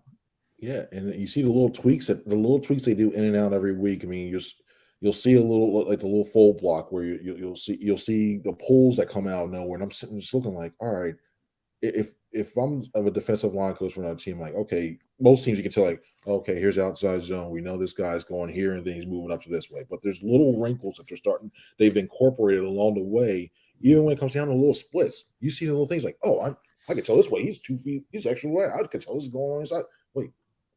Okay, it changes up. The little things that Stoutland is incorporating in the running game as a running game coordinator and the way these guys got prepared is just really, really good. Now, I mentioned this earlier, Chris, and our guest, Jeff Mosher, didn't have the answer. I don't have the answer. I'm hoping you have the answer, but if you don't have the answer, I'm not going to give you a hard time about it because I don't know that there's an answer. No pressure. The Philadelphia Eagles have scored 82 points in their first 4 games in the second quarter. The most points that any team has ever scored in the second quarter of their first 4 games is 71 by the 1941 Chicago Bears. Great team, the 41 Bears. Yeah. Name 2 players, McMullen. I dare you. Yeah, he doesn't know. Bronco Nagurski. Yeah. I'm sure he was, actually. He might have been. What is A, the reason for it, or B, so you got a multiple choice here. Pick whichever one you think you can make the best story up on. The significance of it or the reason for it. Because it really just does jump out as a stat. I don't know what it means. I don't know why it's happened. You got any thoughts on the Eagles having 82 points in 4 second quarters so far this year?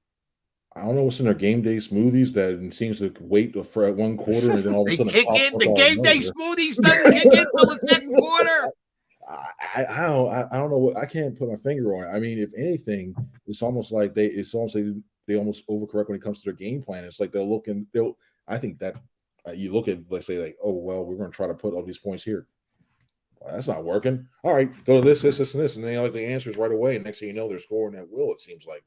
So I'm joining Jeff. I'm joining you guys on that one. I wish I knew to pinpoint and say, you know what, Shane's again, and Nick knows what's just going to happen in this quarter, and then it just magically disappears. I don't know if they got some Madden power up where they get the second quarter popping up and it pops up. But it's cheat code, second quarter cheat code. Yep.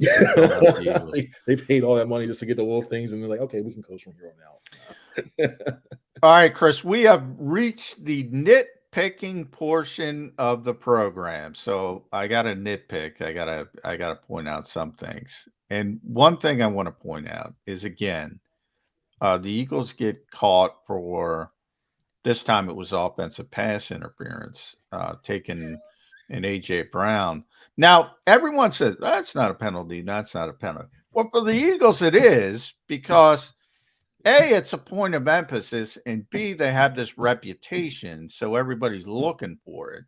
And in that case, Dallas Goedert should have had his hands down, but he had his hands up, and they're looking for it. And he's a veteran player. He should be more savvy. I give Nick Sirianni credit because he hasn't complained about this. In fact, he said the opposite. He said he thinks the officials are doing a good job with it for the most part. Maybe he's trying to, sweeten them up a little bit. A good job too to make sure I don't get called as much as exactly. So maybe it's not working to date. Is this something that is just baked into the Eagles offense because of all the RPOs and we're going to have to deal with, or is this sort of a teachable thing that they can clean up? I think it is, but a little extent. But I think when you look at some of the other opportunities where they could have had pass interference, where we saw it happen a lot last year when they were running those mesh routes where they get the two wide receivers crossing across the field and it looked like somebody was really trying to do an NBA pick, stand there with their arms out and let the other guy go around. I've seen that cleaned up. Yesterday's, I thought to me the referee could have had a little bit more situational awareness. If you see a guy being a little bit more aggressive, I was okay. I get that. The fact that just because Dallas went 2 inches and then got it inside like that way, didn't physically, in my opinion, didn't forcefully enough to physically impede. And look, the referee was even trying to think like, do I call it? So you saw him look, he's like, do I? Yeah, okay, I'll just toss it that way too. I don't think that one yesterday was really penalty, but they called it so that way too. But I think overall, we'll see continue to see the illegal man downfield penalties, and I think we'll continue to see the pass interference ones a little bit and also when you have a quarterback that likes to move around and make plays, extend plays, that's going to happen as well too. So I think it won't be the last time we see that penalty call. I think that old axiom of you can call holding every play in the National Football League on the offensive line. If that was pass interference, then guess what? You can call offensive pass interference on every play in every single game. So I'm with you. I just thought it was a lousy call. If Johnny Mack wants to give the coach credit, maybe the old reverse psychology of, the refs are doing a good job to try to get him. That's what to he's not doing. Call it going forward. All right, That's roll with it, Nick. We'll go with you on this, but I don't have to do that. So I'll say it was a complete and utter bullshit call. All right. What scares you next week about the Arizona Cardinals? Kyler Murray or Zach Ertz? I say C is where they're actually playing, because the fact they've lost the last 5 trips they've gone out there for some reason, even when the Eagles have had better teams, the fact whatever they've gone out when they've gone to the desert, they haven't had success at all. But for me, I think overall, if I had to choose between those two, I think Kyler Murray, because I think this team's gotten a lot better when it comes to covering the tight ends. I think Kaiser White, I think TJ Edwards. Hold on, let me interrupt. You think it's their ability to cover the tight end, or that they haven't played a really good tight end in the first 4 weeks? I think it's their ability to cover tight end. I think Hawkinson's having a down year. Hawkinson went nuts yesterday. Yeah. He's a good player, TJ Hawkinson. He's limited. Yeah, I really think he's still one of the definitely top 10. I still think maybe top 5 because the tight end position is down this year. I don't know what's going on, but yeah, I think he's really good. So I think they've done a good job when whatever tight ends in front of them, whether it's Hawkinson, Logan Thomas, what have you, I think they've done a good job when it comes to that. And because I think when they look at the personnel, Kaiser White, TJ Edwards, and Marcus Epps, I like those 3 when it comes to tight end. So I think they can cover Ertz still. And Ertz is going to get his targets because who else is going to really throw it to, in my opinion, because he's your best target on there. But it's Murray when he comes to his improvisational skills. It's his ability to when he's on, he can fit that ball into tight windows, especially try some shots downfield. And if the Eagles, if in case Maddox is not back, and you have Josiah Scott, you can be sure that the Cardinals are in Cliff Kingsbury are going to start trying to basically try to ISO him up and single him up as well too. So I think Murray's the bigger threat to me. All right, I'm going to leave you with a tough one, Chris. At C Franklin News, make sure you read Chris at NJ.com here. Because he just got his new contract, and Jalen Hurts is playing the way he's playing, and we all know what's coming after this season. Who's a better player, Kyler Murray or Jalen Hurts? I think right now it's Jalen Hurts because, part of it, Murray's not reaching his full potential because he doesn't have DeAndre Hopkins. But when I look at the overall factors, I think talent, Murray has a little bit slight better arm talent than Hurts. But it's not that much. I think Hurts has actually developed himself that. I think Hurts makes better decisions now when to run, when not to run. But then when you look at the actual who's a better person for the team and the fit in the locker room, if you put Kyler Murray, I think, in that situation yesterday here in Philly, when they're down 14-0, I'm not sure that team's coming back at all. When you look at Jalen Hurts, I think he's that good of a player. But overall, if the way he's playing right now, I think Hurts is right now. It's very, very close though. By the way, Chris, I agree with you. And 5 years, $230.5 million, $160 million guaranteed. Why couldn't you work, man? Oh, man, should have gone to work. That's where you begin the Jalen Hurts contract extension conversation and just go up from there. All right, so I'm going to put you both to it right now. Zach Ertz, 4 games, 181 yards. That's 45 yards a game. You take an under or over 45 yards for Zach Ertz next week against the Eagles? You got to go under, Franklin, after you said the Eagles shut down other teams' tight ends. No, I'll go over, but it'll be 55 or 56. That's about it when it comes. Well, then how good are they at shutting down tight ends? They're going to let Zach Ertz get more than what he's averaging. I'm going to go over because you know how these teams, they try to get their old, players against their old. Cliff Kingsbury's going to draw something up on the cocktail napkin because he doesn't game but they're plan. going to be able to shut it down. Chris said they're playing great against opposing teams' tight ends. Well, they're playing better. They're better, but it's like every time because of the presence of Jalen Hurts, like I got asked about Jacksonville's run defense, and I said 55. I mean, they're going way over that. Jalen didn't even have a big game running, but typically with Jalen Hurts, it's like he might get 55 himself. He might run off a couple, and it didn't happen. They were able to get it in a more traditional way, but they're gonna work Zach Ertz in the game. I'm with you, Chris. He's gonna be at 60, 70. That's not necessarily a bad thing. Kaiser might still be doing a good job, but they're gonna try to get him involved. I agree with screens Chris. and everything else. You're seeing like, okay, here we go, and maybe some garbage yards too when the Eagles. I think the Eagles win, but I think it might be some garbage time. Franklin's going garbage time. We haven't even gotten to Tuesday. I like it. Chris, good stuff. Thank you much for jumping in. We'll get you up again next week. Thanks, guys. Thanks, Chris. One now. Thanks. See you. Chris Franklin, NJ.com here with us on Birds 365. Might be difficult next week because Chris is coming back from Arizona, so we might have to get him on Tuesday instead of Monday. But we'll see. Enough. We'll sometime next week we'll punch him up. All right, we'll punch ourselves up coming up after our last time out. You know what it is? Time to put a bow on the show.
The greatest fans on earth. It's a bold statement, but would you expect anything less from Philadelphia? 58 years of heartache creates a toughness, a grit, a resolve not found in most. Sure, our prayers were answered, but now that we've had a taste, we're looking for more. Pondley Hockey, official partner of the Philadelphia Eagles.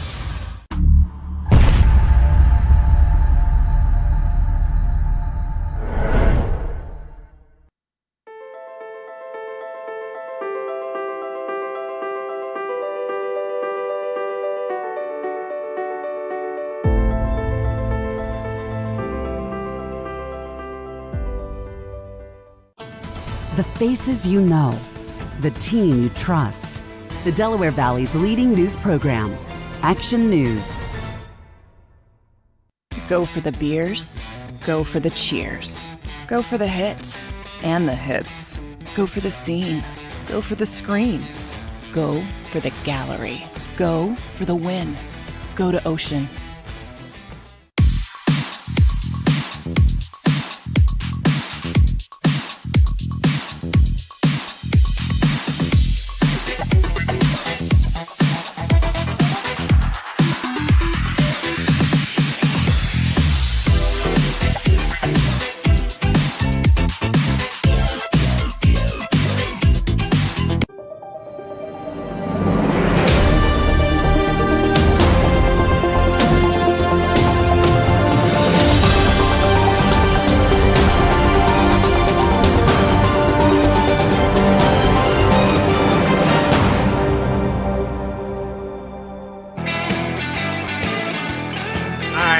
right, a couple of minutes left because our boy Rick Saratello is coming up with his playbook in just a couple. Johnny Mac, I'm going to put this on record today so that when I bring it up Tuesday and Wednesday and Thursday and Friday, Eagle fans go, Jody, why are you bringing that up now? Oh, no, I'm bringing it up right off the bat. What scares me about this upcoming Sunday against the Cardinals, and we're all happy that the Eagles are 4-0. We're talking garbage time, Jody. Don't worry about it. Franklin went to garbage time. Damn, that got my attention. All right, I fear that there won't be garbage time in Sunday's game against Arizona. Something that the Eagles have not faced yet this year, and that's a quarterback who can make plays with his legs. Jared Goff, statue. Kirk Cousins, statue. Carson Wentz used to be a pretty good running quarterback, not nearly so much. Oh, they made his life a living hell a week ago. And yesterday, Trevor Lawrence, the biggest unforced error of the game, had a chance to make a play with his legs. Oops, he dropped the friggin' football. So Kyler Murray presents a challenge that the Eagles haven't faced this week. I'm not saying they can't. I'm not saying, oh, Kyler Murray's going to run all over them. I'm saying I don't know. They have not faced this type of a quarterback yet. You want to tell me, oh, they face him in practice. Well, they don't hit in practice. So we don't know if you actually have to bring the guy to the ground if they're capable of doing that. It scares me going into next Sunday. How about No, that's fair. I mean, the Eagles, they're getting some of their own medicine, so to speak. I mean, this is some of the issues other teams have playing the Eagles. And now you have a really, really dynamic player. Now, the difference between him and Jalen Hurts is Jalen takes care of the football. I know he threw the pick six, but I mean, overall, compared to he takes care of the football, which is kind of amazing. Kyler is going to take some chances. So there's going to be a lot of big plays in this game. There's going to be a lot of, remember, dome, perfect environment, not a monsoon. There's going to be a lot of big plays. Jonathan Gannett's defense is going to have to show up, no doubt about it. And there's Kyler, some of their own medicine. Kyler not afraid to handle it like a loaf of bread. He does remind me a lot of Michael Vick. Vick used to do that too, running, palming the football with one hand, not far from a potential tackler. That could be a key aspect that they get him to cough up the football next week in the game in Arizona. All right, Johnny Mac, we got a long way to go before the game in Arizona. I plan on being here the next 4 days. You might have some Eagles responsibilities over at the NovaCare, but you'll be here tomorrow, right? Yeah, Bob Groats, 8:20, right off the bat. We're going to get some Groatsy cynicism. Now he's going to be happy. He had this team at 8-0. He's all on board now. That's what we like to hear. We like Bob Groats. We will be back tomorrow, same bad time, same bad channel in 2 and 2. You've been listening to Birds 365, the destination for the passionate Eagles football fan who bleeds green. If it's Eagles football, we're talking about it. Debate inside the locker room and guests that are some of the greatest football minds from around the region. We hope you enjoyed the show. We know we had a blast. Make sure to like, comment, and subscribe, and we'll be back soon. But in the meantime, hook up with us on social media at JAKIB Sports. See you next time on Birds 365.